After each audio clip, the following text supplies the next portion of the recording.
Hello and welcome to the shit that they do not tell you podcast. Welcome to Shit They Don't Tell You. I'm Nikki Limo. And my name is Steve Green, and today it's a very special episode indeed. I'm scared that you say that when you say these things. Because today we're talking about the legend of the notorious story of D.B. Cooper's. Have you ever heard of D.B. Cooper's? Only from you very briefly in passing. So I've been very interested in this particular tale because it's a true story. It actually happened in 1971. Okay. Okay. It's November. Okay. It's November 4th. Okay. This cat. Scorpio season. Whoop whoop. Am I right? Wait, how is it November 4th if it's around Thanksgiving time? Well, maybe they just met in the general vicinity of Thanksgiving. No. This is very odd. All right. This is very odd, actually. Okay. Some of this evidence is really whack. All right. Well, thanks for preparing. Hold on. November 24th. All right. So you were 20 days off. Jesus Christ. That would put us much closer to Thanksgiving. Okay. So, yeah, wow. That didn't make any sense because Not I've done a lot Scorpio of research season. on Sorry, this. I rescind. Now you made me say a false fact. It's actually Sagittarius season. It is November 24th, 1971. There's a man.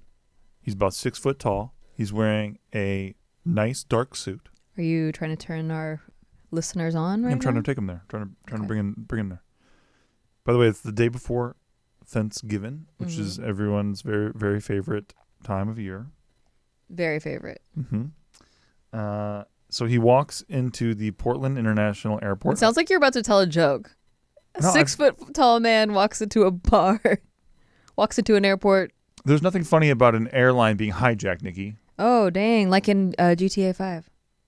It's exactly like GTA 5, which I've done many times. I know. You were obsessed. I love that game, man. I miss it. For almost a year, all I would see coming down the stairs is just my husband stealing planes. That's right. Stealing planes on the flying TV. the fuck around, flying them into all kinds of things. Yeah. So he bought a one-way ticket to Seattle. He gives the name. He bought in cash.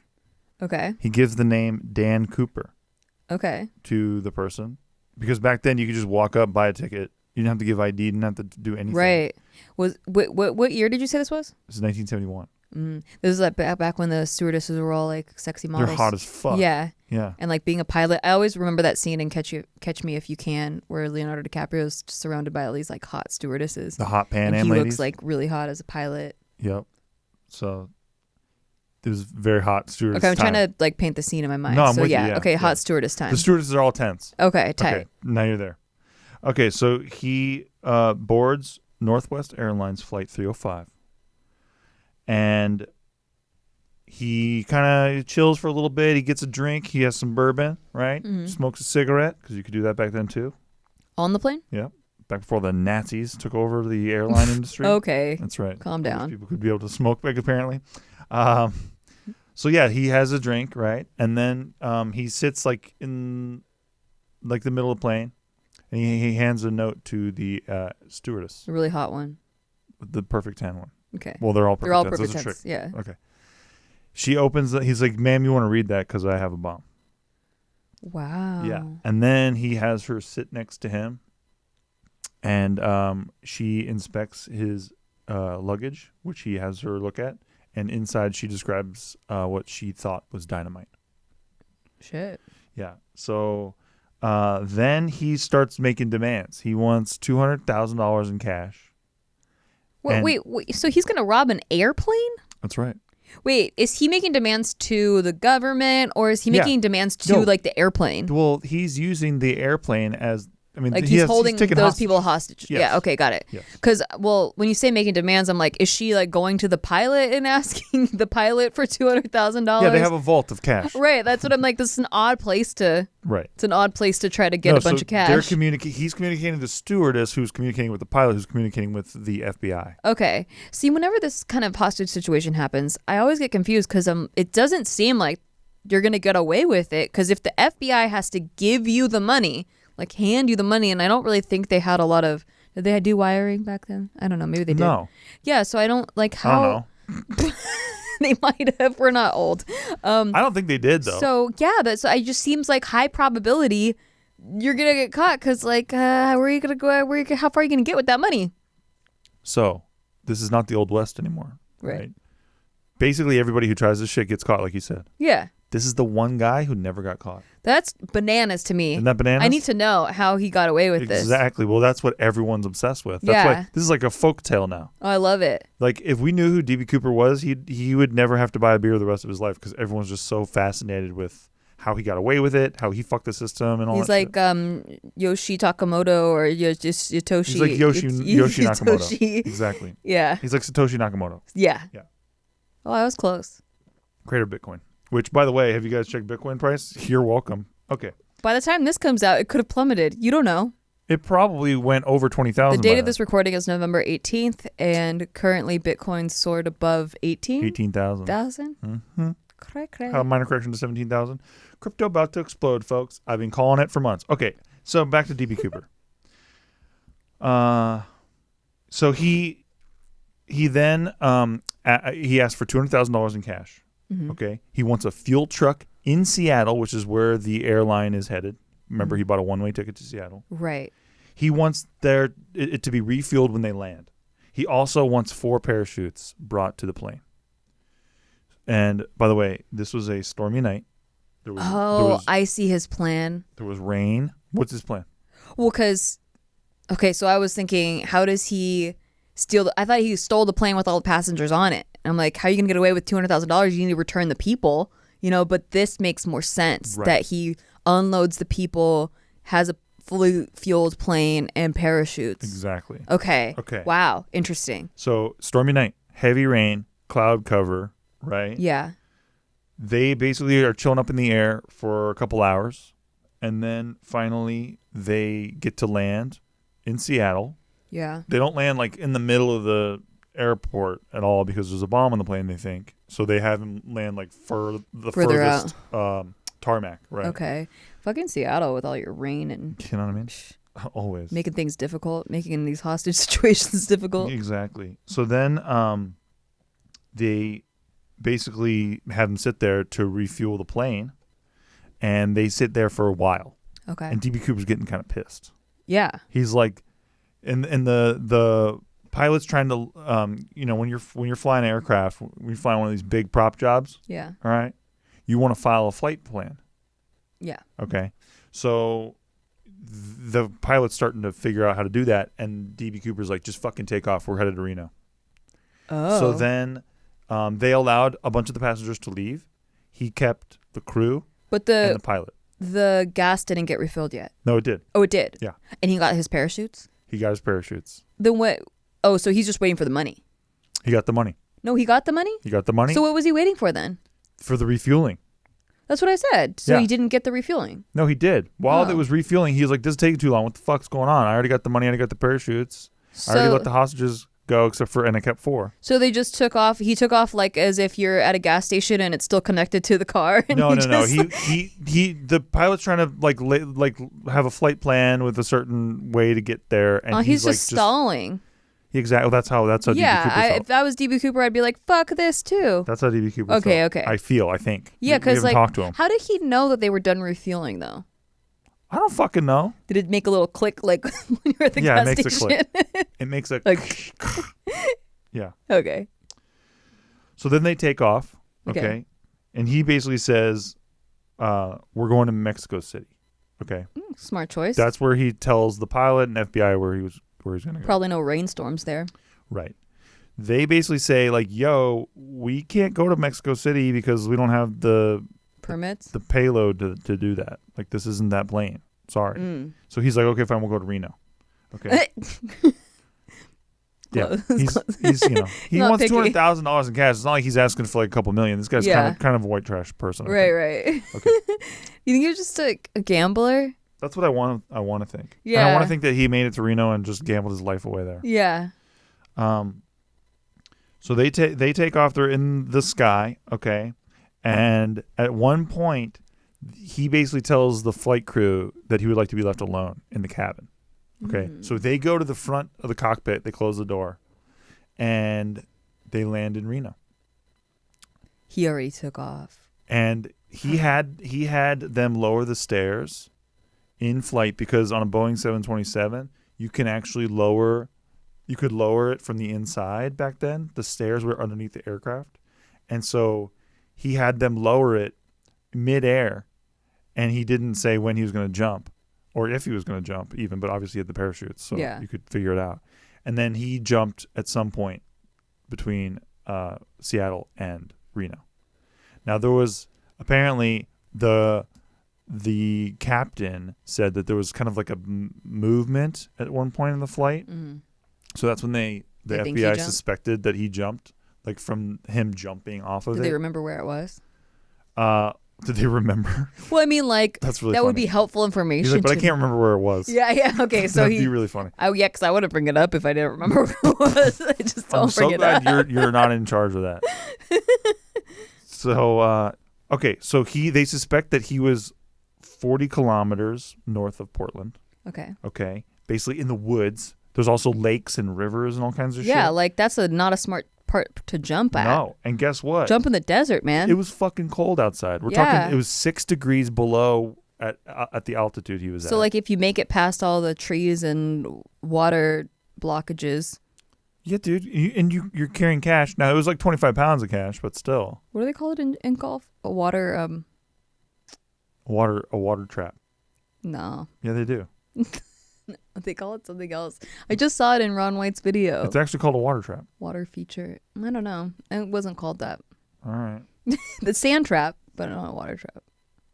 All right. Okay. Anyway, go ahead. I hope we go on a tangent. Tangent.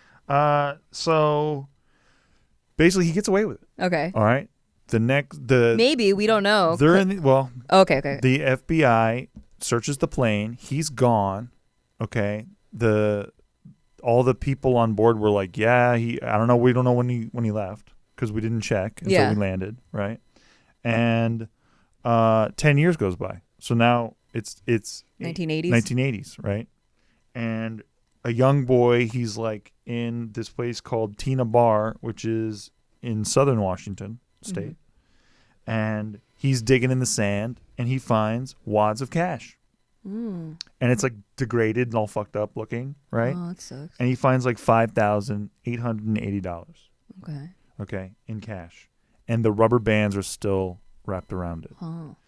And something that people didn't know until a couple months after the incident, the bills that were given to D.B. Cooper were all traceable because they had, from the bank that they got them from, had a, in case of like ransom. Yeah. Like good. That's smart. Cash set aside. That's what I'm saying. Like, how do these people think they're going to get away with any of this? Like, whenever you like do hostage situations, they're going to trace it somehow. They're going to track you. So this cash that was set aside, they had all the serial numbers on it, right? Okay. So then afterwards, the FBI is like, "Yo, we'll give $25,000 to anybody who finds any of these bills and all that kind of shit," right? So basically, telling DB Cooper, "Good luck using this cash, buddy." Yeah, because we're going to be checking. We're going to find you. So, the FBI confirmed they were the serial numbers from the cash given to DB Cooper. At that point, they had discovered nothing in 10 years. Wow. Not one bill at all. Wow. And we don't know if he went to downtown Vegas and he was just at Banyan's where they don't really care. Like, we don't know. Yeah, we don't know. I mean, we know he's a Reno guy, so he could have gone down there. And, I don't know if they're looking at the bills. Yeah. So, the question really, though, is the rubber bands. Yeah. It's very interesting because there was an experiment done in 2009, and they say that the rubber bands couldn't have survived in those elements for more than like a year. Really? But the fact that they were still intact leads some people to believe that perhaps they were planted there after the incident. So we're talking like within a year of the kid discovering them. Oh. Which is part of a grander theory that I will get into a little bit later. That's interesting. It's very interesting. What if, okay. So you think that they just replaced the rubber band with a different rubber band? No. Oh, you think it's the same rubber band? I think it's the same rubber band, yeah. But they were just protected from the elements. They were protected from the elements somewhere. And then maybe they were put there to perhaps get investigators off of somewhere's trail or somewhere's trail. Damn, you lost $5,800? That ain't shit out of $200,000. I know, but I would think by then, after 10 years, your money's kind of run dry. But maybe you invested it properly. I don't know. So eyewitness testimony from everyone on board. Now, you got to remember, eyewitness testimony is not great. I know. It's really unreliable. It's terrible. A lot of people... You would fail so hard at I know. eyewitness testimony because you don't remember people's faces. You're not wrong. Okay. So the guy's 6 foot, right? Yeah. But that's only eyewitness testimony. If you ask me how tall somebody is, I don't fucking know. Mm-hmm. Straight up. You say under 6 foot, they're all the same height too. You're right. They're all just shorties to me. Yeah. Big time shorties. And so I just can't kind of deduce that. Also, height, weight, all that shit. Yeah. I don't know how much somebody weighs. I don't fucking know. I know it's kind of cool because you always think I'm taller than I am. Yeah, I always think you say something like 5'6". I'm like, okay, if you say so. I always forget that you're 5'4". Yeah. Oh, you got it right. Well, yeah, because I just remember now that you're a foot shorter than me. Yeah. Oh, that's true. Yeah. But it's easy to remember that. I'm not good at that shit. So the eyewitness testimony, basically the FBI puts out a sketch with all the eyewitness testimony put together. And they have some, like, it's just this standard looking dude wearing sunglasses the whole time because D.B. Cooper wore sunglasses the whole fucking time, which is pretty badass. But that's pretty badass. It's really badass to jump out of a plane in the middle of the night in a dark storm with sunglasses on. So these sketches, like, is he hot? I don't think he's hot. You don't think, but you're a straight dude. I am, but I get why people think Don Draper's hot, for example. Mm-hmm. I think he's going for that kind of vibe, but he just couldn't pull it anyone off. mysterious is kind of hot. Yeah, so that's why everyone's so interested in the story. Yeah, it's kind of sexy. So, 2016 comes by. The FBI says, we are closing the investigation. This is recent. We're giving up. 2016. Yeah, there's been no major developments. We've got no one that we think... it's like a 40-year-old case by now. Yeah, dude. So, who did it, Nikki? What do you mean, who did it? Well, D.B. Cooper. Well, but who's D.B. Cooper? Oh, I see. You think he gave his real name? Do you think he's Satoshi? Very nice. Did he took that money? No. And he created Bitcoin? No. All right. But I feel like he could pull it off. You gave me the perfect segue and then you killed it. I'm sorry. D.B. Cooper. Yes. Who is he? He gave that name, right? Yeah. That's not his name. That's not the name he gave. Oh. Back in the 70s, a stupid fucking reporter like Satoshi Nakamoto just looked up someone in the area whose name was D.B. Cooper. Mm-hmm. And then she's like, oh, we think that this might be the guy. That's not the name he gave, though? No, he gave the name Dan Cooper. So everyone calls us D.B. Cooper because of a fucking idiot journalist in the 70s. Okay. Who just completely botched, it's like the Satoshi Nakamoto case where a couple reporters were like, we think it's this guy named Satoshi Nakamoto. And then this poor guy had cameras outside of his house and he's like, what the fuck are you talking about? He's just this poor Japanese man who's like a professor. Yeah. And he's just like, I'm not Satoshi Nakamoto. Why would I give my own name? Okay, but if I did do that, that's kind of a cool, like I would just give my real name and then it's easy to be like, what the fuck? I wouldn't give my real name. It's pretty good. It's pretty good. Yeah, not gonna lie. And he's a professor, pretty smart guy. It's pretty good. Could be him. Okay, so 1972 rolls around, right? This is a year after the incident. A guy named Richard McCoy Jr. He does the same exact crime. Whoa. Wait, what's his name? Richard McCoy Jr. Okay. He asks for $500,000 in cash. Okay. Well, yeah, that would be about the same amount, like with inflation. 1 year later. It's about the same value. Yeah, 1 year later. Oh, wait, 1 year? In 72. Oh, sorry. I thought you said recently. Inflation's kick ass, Oh, dude. my God. Okay, Your cash next year is going to be killer. Just keep it in a savings account, folks. Sorry. That's really funny. Those treasury bonds, Wait. So 1 year later, this McCoy guy. Yes. And he's the same age? He is not the same age. Well, he could. Yeah, they don't know the age. Description? The description was he's mid-40s, right? So, that's hot. Does he fit that? He kind of does. Yeah. He was the right kind of height, build, everything. Well, not height, I think, but build everything else. Okay. So maybe he ran out of cash or thought maybe I should have gone higher. However, he was with his family for Thanksgiving at the time D.B. Cooper was in the air.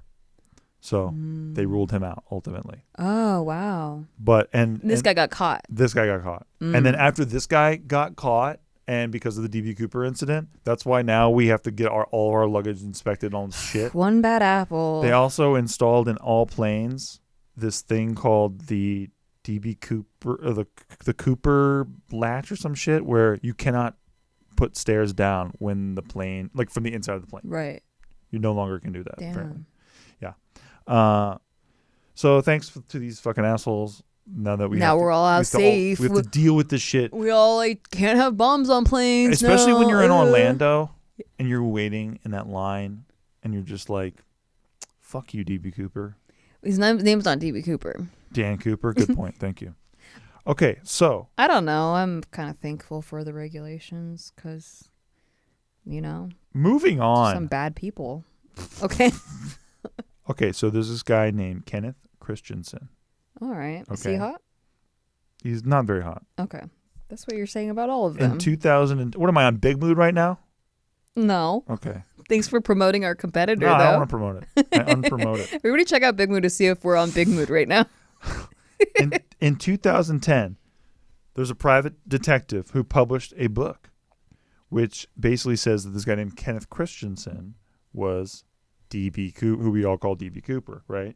So there's a History Channel documentary that kind of went into like some of the evidence that maybe this guy was DB Cooper, okay? Kenneth Christiansen. He was in the Army in the 40s. He was trained paratrooper. Oh. Right? The war had ended by the time that he was deployed in 1945, but he made training jumps so he would know how to operate a parachute, right? After he left, he joined the Northwest Orient as a mechanic in the South Pacific. Okay? So he was... That would put him in the right place. Put him in the right place. He was then a flight attendant, right? So that would... And then back then they had some pay disputes inside of Northwest Airlines where they used to call them Cobra Airlines, for, like the employees inside, because they were being assholes about pay disputes and shit. Okay. So, and DB Cooper, when he was on the plane, said the stewardess alluded to asking him why he was doing this, and she said, "Do you have some kind of grudge?" He said, "I have a grudge." Yeah. So interesting. Right now, who knows? He could have been just bullshitting. Yeah, sure, but he didn't need to say anything. Didn't he say anything? So then he was not quite perfect to what they said from the description. Like he was kind of shorter than 6 foot by a lot. He's 5'8". Oh, this Kenny Christiansen. Christiansen. That's why you had to say eyewitness accounts aren't. Exactly. I was setting that up. Right, I see. Before you diverted it into the ocean. I'm sorry. And asking if he's hot. I'm sorry. Is he? Yeah. Okay. He was 45 years old at the time of the hijacking. Oh, did Kenny Christiansen like sunglasses? He was a huge fan of sunglasses. Oh, the case is getting. He was arrested outside of a sunglasses hut. Okay, I knew it. In San Diego, California. Okay, wait, really quick. I know this isn't that important, but I love visuals. And were the sunglasses the round kind? No. Oh, damn. Okay. They were sportier. Damn, not as sexy. Okay, go ahead. I think they're pretty sexy, actually. Oh, they're now kind of more Steve Green sunglasses. Look how like my Ray-Ban Ballaramas. Now you're thinking he's sexy. No, I don't think he's sexy. I think you're gonna walk away not knowing if you think he's sexy or not. I think I'm gonna walk away forgetting this story because you're fucking sorry commentary. How does it feel? Nah, I'm always on it. Okay. So what's so funny about this particular story is that his brother, Kenny Christiansen's brother, really wants his brother to be DB Cooper. Well, yeah, I mean that's kind of cool. And so there's a lot of people who came out saying, "Yo, I think my brother was DB Cooper." Wait, do they want their brothers to be DB Cooper because they hate their brothers and they want them locked up, or because they think it's a cool story? Well, think about the film rights, TV rights, right? Like all that kind of financial incentive is heavy. Oh, but how sad to throw your brother under the bus like that, because your brother's gonna get fucked. What if you hate your brother? Well, that's what I'm saying. Do they hate their brother? I don't know. It doesn't say if they hate their brother. Fucking the kind of sterling commentary you get from the shit they don't. These are legit questions. Absolutely, they are. Also, I'm interested in the case. Also, I just like to know all of the details so I can be a detective. Well, let me give you some details. DB Cooper's left-handed. Okay. Kenny Christiansen's left-handed. Oh, okay. Okay. DB Cooper left behind only like 7 cigarette butts and a black clip-on tie. Guess who likes clip-on ties? I'm kidding. That'd be great. But no, apparently that the tie clip was like a left-sided tie clip, the one that they found on the plane. That's how they know he's left-handed? Yeah, exactly. Mm. Also, one of the eyewitnesses said that the photos of Kenny Christiansen were closer than any of the other suspects that she had seen, as far as what she recollected. But did this person, so this Kenny Christiansen's brother, say this like around the same time, like in the 70s, or was this now much recently? Later, much later. He was watching a documentary. His brother was watching a documentary in the 2000s. Okay. And he's like, oh shit, I think my brother's D.B. Cooper. Oh, so he just showed an old photograph then. Yes. Okay. Well, Kenny Christiansen purchased a house with cash a couple months after the hijacking occurred. Suspicious. Okay. He also told his brother before he died in 1994, there's something you should know, but I cannot tell you. What? You're about to die. And yeah, and then his brother says, I didn't even ask what it was. I'm like, what the fuck? That's like when we were watching the Paul McCartney is Really Dead documentary, Yes. and like Heather McCartney was like, I have a kill switch just in case anything happens to me. There's secrets that like all the secrets are gonna come out. That's right. And it's like, oh, is it that Paul McCartney's dead? We should take a break though and come back, and we will, and talk more about who we think D.B. Cooper is. Yes, and what happened, and things that are pretty interesting. Okay. When we return. I love interesting things. Hey, thanks for listening to our podcast. We just want to take a break to tell you thanks for listening to our podcast, and if you want to rate it, that would be really awesome for us. Listen, we're on break. We're not talking to you like podcast hosts right now. We're just talking to you like people. As a friend. And we just want to say, please rate the show because it helps out huge amounts. Like, we're not desperate. We're like kind of desperate. We're giving shout outs right now to all the people who are giving it ratings. So huge shout out right now to Brian Jorgensen. That was sick of you, dude. Thank you. God bless. Huge shout out right now to Mark W. in Springfield, Connecticut. Back to our podcast. Jenny Blythe. Hey, back to our podcast. In Tuscany, and Florida. Back to our podcast. God bless you. Thank you. Steven. Thank you for supporting the show. Hello, we're back from our break, and just to let everyone know, our producer, a key piece of the story is getting uncovered here. Mark has told us during the break, it's called a water hazard in golf, not a water trap. Thank you. I knew it was a water trap, but I couldn't put my finger on it. I'm really glad Thank you, that Mark. we've dug in. The deep case and is found solved. That. Yeah, it's great. All right. Okay.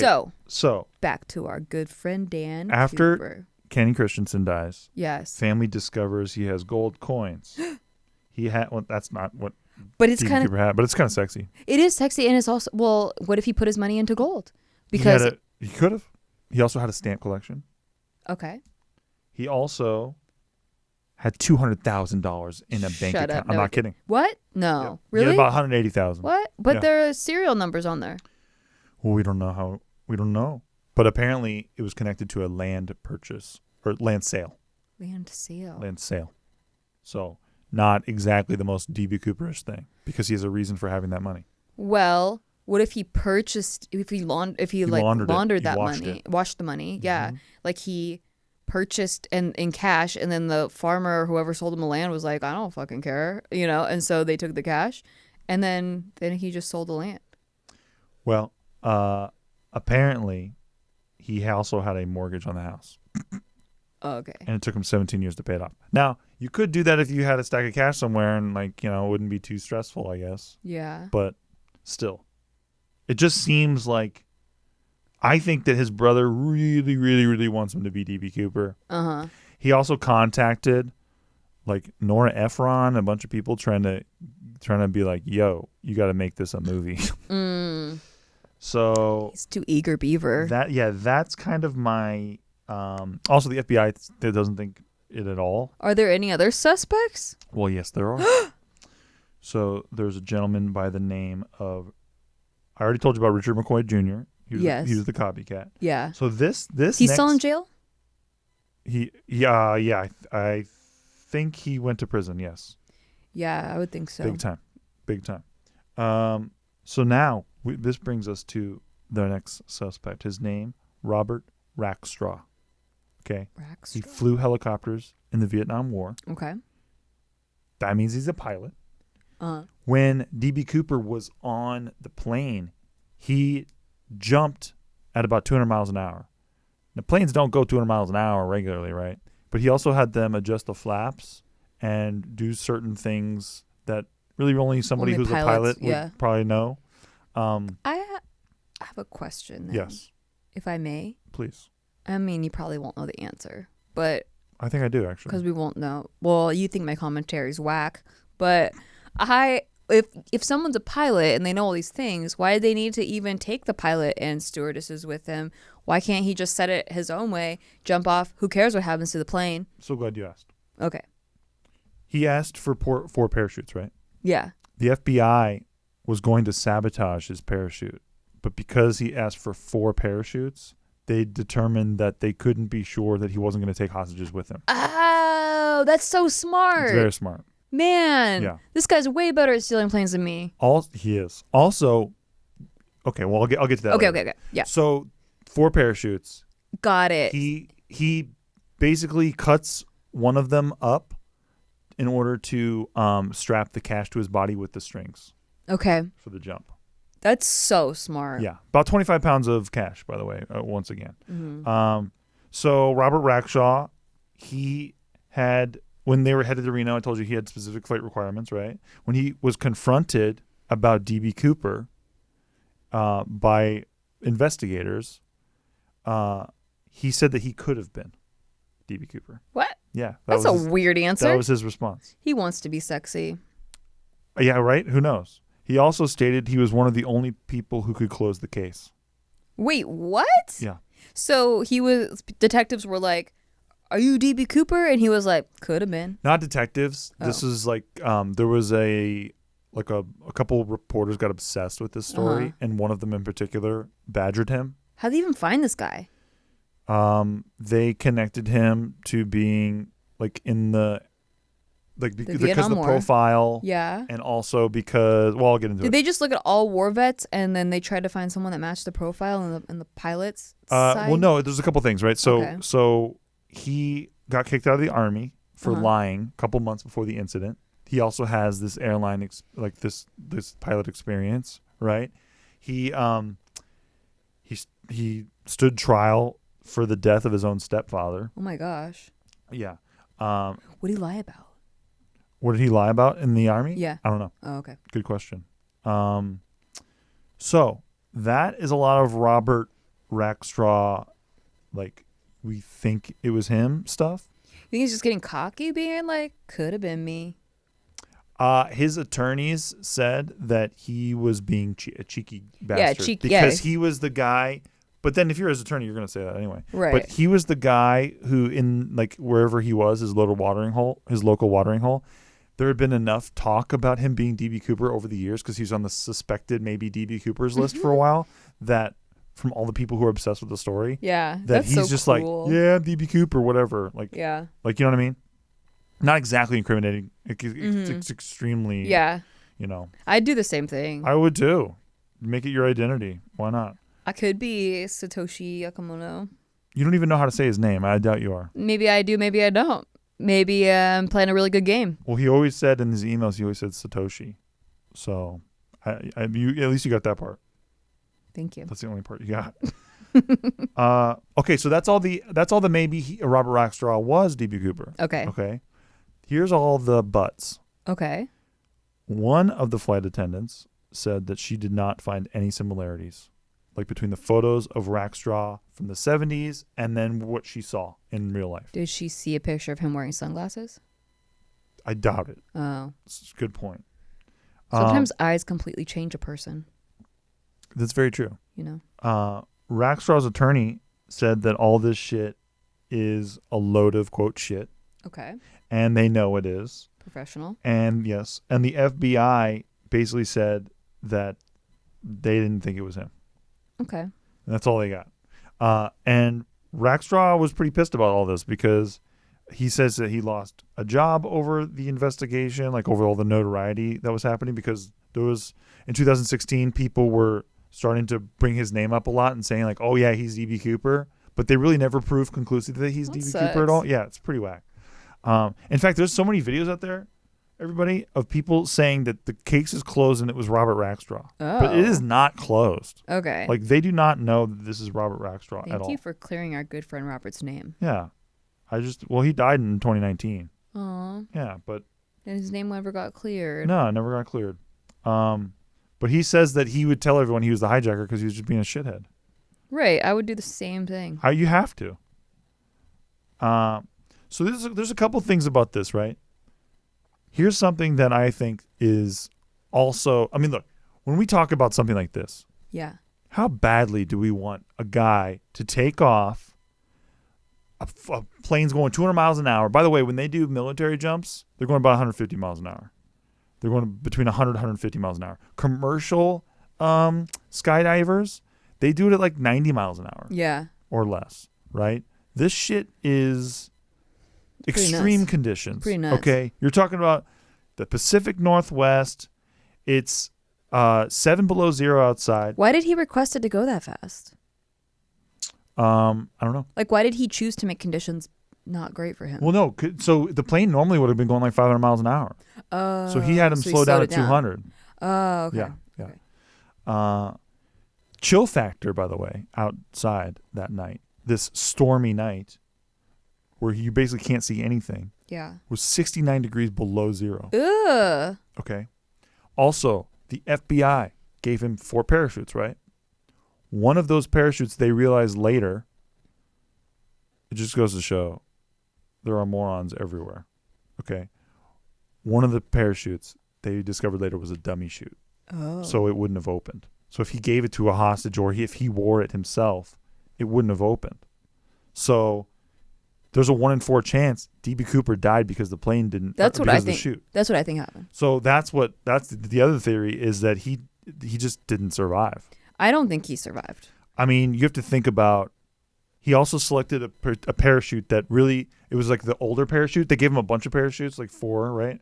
But one of them was an older one, and he selected that one, which is what made people go, well, maybe he was ex-military, because when he was in the service, he probably would have used a parachute that's more akin to that rather than the sportier parachutes. Right.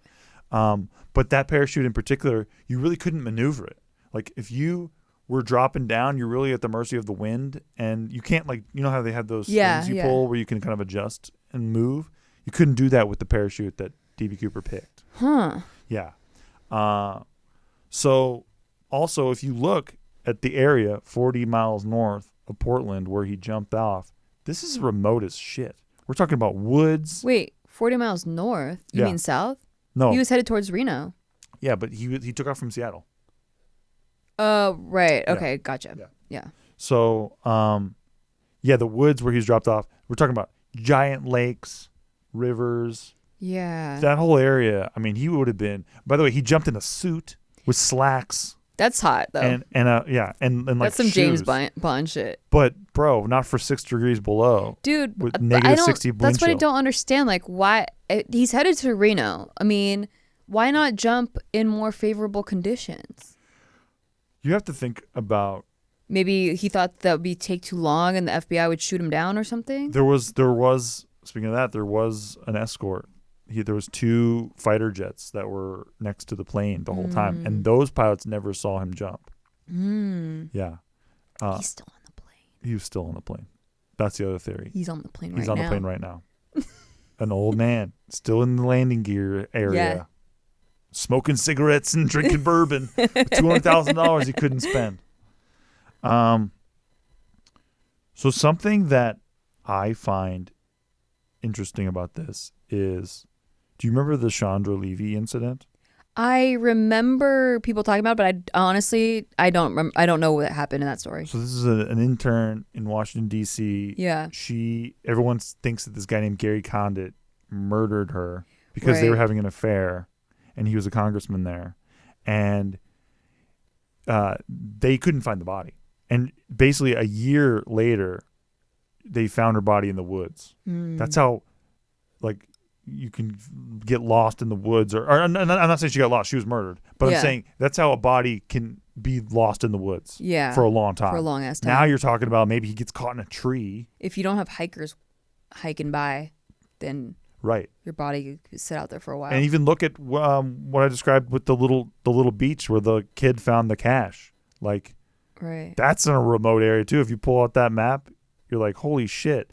And from where the suspected DB Cooper's parachute zone was, and where this cache was, the cache would have had to go like up and downstream in such a way that it makes no sense, because of the way that the rivers moved, the motion of the rivers from where they thought he had landed. It just didn't make sense as to why the cache ended up at this particular sandbar. So that's why I think either he died. Yeah. Okay. And the cache just got, somehow got dropped there, but it doesn't make any sense because why the rubber band's intact? Well, I mean, there's always like standouts, like anomalies where, right. Like, what if the rubber band, I don't know the science behind it, but who wrote down in salt first and then like it protected it or something like that? Yeah. I don't really know the Who knows? mechanics of rubber bands, but back to Robert Rackstraw. Yeah. He was in the San Diego area, and he was already being accused of DB Cooper a bunch and shit, and people were on his ass. So what if you kind of try to adjust things, or try to maybe he buried some cash out there to kind of fuck with the investigation is another theory. But I don't know how it gets the eyes off of him at all. Right. Another thing I don't understand, you didn't ask for very much money. Like, why? Like, why didn't $200,000 in 1971? It's pretty good. Not really, though. I mean, like, if you're asking the FBI, if you're holding a plane hostage, like the amount of risk and reward, it doesn't seem like very much. Well, think about this too. For every, 100,000 he adds, that's more weight he has to carry. Oh, right. And he's getting dropped off in some remote area. Man, he thought of everything. What I don't understand is why didn't DB Cooper wait to get out of the storm and get to like better conditions? Because maybe he had somebody who was following the plane, right? There was time. He knew where he was going. He's like, I'm going to Seattle, one-way ticket. He knows somebody in Seattle, potentially, allegedly, I don't know.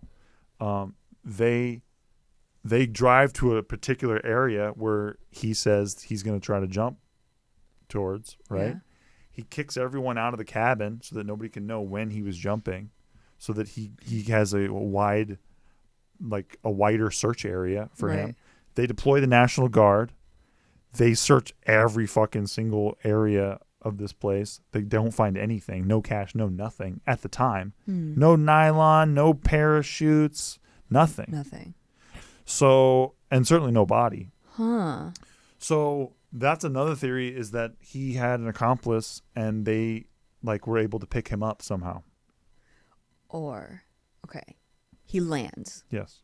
He has his parachute. He has his money. Yes. He's like, yes, I made it. And against all odds, the elements are out. But it's so cold. So he seeks shelter in a cave. But a bear lives there. Oh, no. Bear kills him in the cave. That's why they can't find any of the stuff. Oh, shit. Yeah. The bear killed him. Bear is like, is this food? No, it's money. I'm putting it in the river because it's not food. Right. And then the river washes up a stack of cash.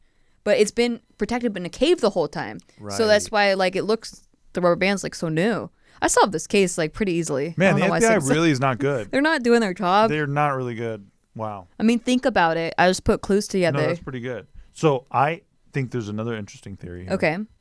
More interesting than that?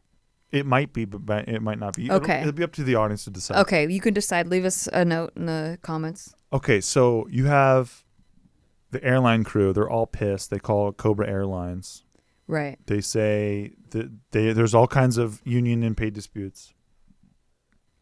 Who actually saw DB Cooper that day? Right. Who actually took the cash and said like, I am an eyewitness. I saw DB Cooper. Oh, I thought about that too. Like maybe he shared the cash with them. Or maybe DB Cooper doesn't exist. Maybe there is no Dan Cooper. And they just said, there's a guy on the plane. He has a bomb. Oh. We want $200,000 in cash. Don't come on the plane. I love this theory. It's pretty good, right? This is great. Okay. Don't come on the plane. But my only question is, how did they hide the cash? Because once they land in Reno, the cash is gone. And so are the chutes. Wait, could they have stuffed it in like the plane, something like the roof of the plane? I was thinking maybe they stuffed it in the overhead compartments. No, not. And the FBI didn't check the overhead. Okay, but that's too obvious. Like I would have I would have cut out a patch in the ceiling or something. Yeah. Like I would have put it where they put the life vests because nobody gives a shit about that spot. Sure, yeah. Yeah. Or stuffed it into the life vest. Right. Yeah, I like that theory Isn't a that lot. interesting? That's great. Because the only people that ever saw DB Cooper would be people maybe on board who are financially incentivized by keeping the motherfucking cash and splitting it. Right. Also, the escort planes the fighter jets, they never saw him jump. Never saw him jump. But it was dark. It was windy, stormy. Who the fuck knows? True. Like that's a whole different ball game. Huh. I like that a lot. Right. Because then it also makes sense. Like the guy that tried it the next year, he heard the story. He was like, "Oh shit, I got those credentials. I could do that." Yeah, and then they caught him immediately. Yeah. So it's like, well, how come Dan Cooper had it so easy? Mm-hmm. And this, like I said, it became a folk legend. Yeah. But well, also the way that their clues were left, it was like a cartoon version of the clues were like 7 cigarette butts and a clip-on tie that fastens from the left. Right. So the only problem with that particular theory, yeah, is there were eyewitnesses, the people who were released from the plane, not the crew. They saw somebody sit there pretending to be somebody who's talking to this like lady with the attaché suitcase. But that could have been a plant. Like it could have been one of the people that work on the airline. Like it could have been like. But then wouldn't they have identified this guy and been like, "That's the guy who works at our airline"? You know what I'm saying? How? So. If the internal crew, the only people that saw him, the 4 people that were hostage, right? If they're the only people that saw him, well, then you have the people who were also passengers who saw him. Right, I know, but they don't know what the pilots look like. Right. So, or the stewards or everybody. Yeah, so there. Like it could have been a plant, like from an employee from the inside. That's one of the people that's on the plane, like one of the 4. It could have been them dressed up like a passenger. I see. It's interesting. And then all the people leave. They get out of their passenger gear. That's a pretty good heist, I gotta say. That's a great heist. It's a good heist. So that's I'm between he died. But how would they hide the parachutes? Yeah, I don't know. It's just so. How do you hide the cash? How do you hide the parachutes? Yeah. Do I assume that maybe there's a place on the plane where the FBI doesn't know about? Not really, because the Boeing 727 was the most popular airline at the time. Like it was the one that everyone used. Like if you go to an airplane museum right now and you look for that era, that's the plane that you see. Did the FBI check their luggage? No. See. They never checked their luggage. They didn't check their shoes either. Or the passenger luggage that was left on board from the passengers not getting their luggage? I don't know. I mean, apparently there's been a bunch of people who have come out over the years and said like, yo, I had a family member who was an eyewitness who was there that day, and they were just scared shitless. Wow. So who the fuck knows? I'm just having a little bit of fun with it. Yeah, no, I'm having fun with it too. Yeah. I love this shit that it's like so mysterious. It's pretty cool. But it just makes your brain go like, ooh, what's the sexiest theory? I just think about a guy in a suit jumping out of a plane in a storm in the middle of the night with $200,000 in cash, and he gets away with it. I mean, that's so sexy I can't even fucking handle it. It's super tight. I'm not gonna lie, it's tight, but it sounds like also, a cartoon. There was, well, speaking of that, thank you for the perfect segue. There was also a comic book that was released before this incident that was Canadian, and it was called Dan Cooper, and it was like this Canadian superhero who is wearing a suit. And he's wearing a parachute. See? And he's like in midair. That's the cover one of those airline people, they saw that comic book. They were like, oh my God, what if we pinned it on this, like someone like this? Yeah, this folk hero that already is a folk hero. And we say that that's what happened. They wrote it all out first. They're like, oh my God, brilliant.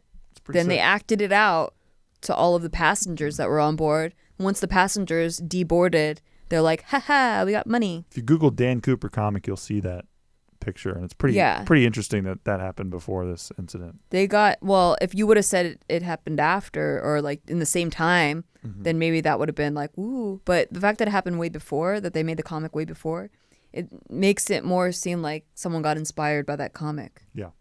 Oh, for sure. Yeah. So is there a dead body out there in a tree somewhere in Washington State? No. Like with cash that's I'm disintegrated? convinced it was one of the on-flight people. But the fact that they had never found the cash, like Yeah. the No bills were spent. Yeah, no bills were spent. That's so. No bills, not one. So that's what that. Well, I guess that also adds to the theory that it's probably an internal thing because it's like they just had a grudge. Okay, so that's the other theory. Thank you for that. There's one more theory that this person was either somehow a government agent, FBI, CIA, and they were embarrassed that one of their own did this, and so they covered it the fuck up. Oh. And so we all know that that would never happen, right? Yeah, right. So that's why a lot of people think that maybe it was just a total inside job. That Oh, was and covered inside up. of the FBI, though, you're saying? Yes. Oh, I was thinking inside of the airline where they had the Cobra Airlines where they were having all these that's another disputes. theory. But yeah, this is one of the alphabet agencies discovered that it's one of their own, and they to cover up, to keep their agency from looking bad, they covered it all up and then said, "Oh, we can't find anybody. Sorry, no suspects announced." Super weird, by the way. No suspects announced. Nobody ever arrested. Nothing. Just gone. Just like, hey, forget this ever happened. Investigation closed 2016. Nothing to see here. So that's another theory. Weird. So now I have revealed every single All the known theories. theory that I was aware of. I wonder what Kenny Christiansen's secret was. I know, right? What if he just wanted to come out, you know? But like he couldn't at that time. He's like, I got to tell you something, man. And then his brother's like, nah, you don't have to tell me. Yeah, man. That could be. Yeah, because like, dang, we'll never know his secret. No. Unless it's that he's Dan Cooper. Yeah, that's great. I like the sexy mystery of Right? it all. Yeah. Yeah. This is one that has been in pop culture for a long time. What did you say what you think it is? I think it was either Rackstraw or it was, because dude, I saw somebody line up two pictures of the profile sketch of DB Cooper and this guy around the same time, and it just looked spot on to me. But that's so, that's just one part of this thing. But even the fact though that he had experience and that apparently DB Cooper was up there giving technical specifications to the pilot. Yeah. He's able to he's willing to make a jump at 200 miles an hour, whereas if you do commercial jumping, you're jumping at like 90 miles an hour. So I think his ballsiness of wanting to jump at 200 miles an hour tells me that he probably had some kind of experience, which is what that guy had. So, and he also survived, like he was alive until 2019. So that means he would have made the jump and he would have somehow figured out how to launder the cash. Interesting. Not implausible, not impossible. I just Right. don't know where the fuck the cash is. Right. That's Except for $5,880. That's what's weird about it. Yeah. I think my bear theory is correct. You think it's your bear theory? Yeah. It makes sense for why the cash was not fucked with that much. Exactly. All of it makes sense. Can't really I deny left it. no holes. So what do you guys think? Yeah, let us know what you guys think because that's a good one. A good one. A good mystery is one that you're like, I don't know, man. Yeah. My head is fucked. And there's so much to this stuff. I highly recommend. There's a YouTube video about this. I can't remember what the fuck it's called. Oh, Just nice. look up DB Cooper. It has like 5 million views. And the guy goes into really nice detail about everything. And he thinks it's that Rexford guy? no, he doesn't say. Oh. Which is what I like. I like when those guys do Yeah, that. me too. But I don't know. Like you said that was the one that the stewardesses were like, no, it doesn't look like anything like him. Unless they were trying to protect. No, wait, wasn't Kenny the one that didn't look like him? No, Kenny was the one that looked like him. You said it was the closest that looked like That's him. right. Kenny looked like him. Yeah. That's exactly right. But I just don't know because, Yeah, you're right. That was Robert Oh, Rackstraw. I know I'm right. Okay, so but that's why I don't trust eyewitness shit. Or they're in on it, like they got paid a certain amount. Right. But then if that were the case, I would think one of them would have slipped up and spent the bills somewhere and gotten caught. But think about this. He had motive, right? He gets kicked out of the army for lying. He's kind of like fucked. And now he's got to figure out what he's going to do for work. And he's like, fuck this shit. I'll go, get $200,000. I don't know. That's kind of a stretch, but. Yeah, I mean, I feel like you could just, for the amount of work that takes, damn, there are easier ways. If somebody was like Steve Green, you were DB Cooper, I would totally say I could have been. Exactly, me too. So I don't think that's really good evidence. Right, that's not one of the things that makes me not think it's him. Yeah. That's not one of the ones, because I would totally do that. It's tough, dude. It's tough. When somebody's brother goes, my brother liked bourbon and he liked bourbon, I'm like, bro, you've been watching too many documentaries. I know. I mean, you're out of your fucking mind with I love that shit, though. It's crazy. So, thank you very much for listening. Shit They Don't Tell You. Yeah. We hope that you guys enjoyed this, and please rate us 5 stars. It helps so much. You have no idea. Yeah, please do that. But we're gonna end the episode, but it's wild because I was watching the Ted Bundy documentary and how like his girlfriend like was hearing on the news about this killer, but like didn't know that it was him the whole time. Oh, really? Yeah, because I mean there were like similarities, and then once she kind of like once his name Ted came out, like one of the one of the victims gave away that I don't know if it was a victim or an eyewitness, but that was like, oh yeah, we heard this guy Ted was trying to pick up girls in this music festival, and then one of the girls disappeared. She was like, whoa, it really matches the description of my Ted. And then they broke up shortly after, and it was him. Whoa. Yeah. So like, bourbon and bourbon, sometimes it is. Sometimes it is. So be careful who you go to bed with at night. Nice. Way to close it out. Yeah, thank you. Yeah. Be suspicious. Be very suspicious. You know who else likes bourbon? This guy right here. I don't. I'm suspicious. I like tequila. The only thing that's clearing you is you weren't alive in the 70s. Damn. It's the only thing that's clearing you. All right. Thanks for listening, everybody. We love you. We'll see you next time. And check out our Patreon. Peace. Oh, yeah. Patreon.com/sticky. We do live shows every month, and then we also do extra bonus episodes of Shit They Don't Tell You. And you can also get the show one day early. That's on right. Our Patreon. And the video 2 days early. That's exactly right. See you then. Bye. Thanks. Bye.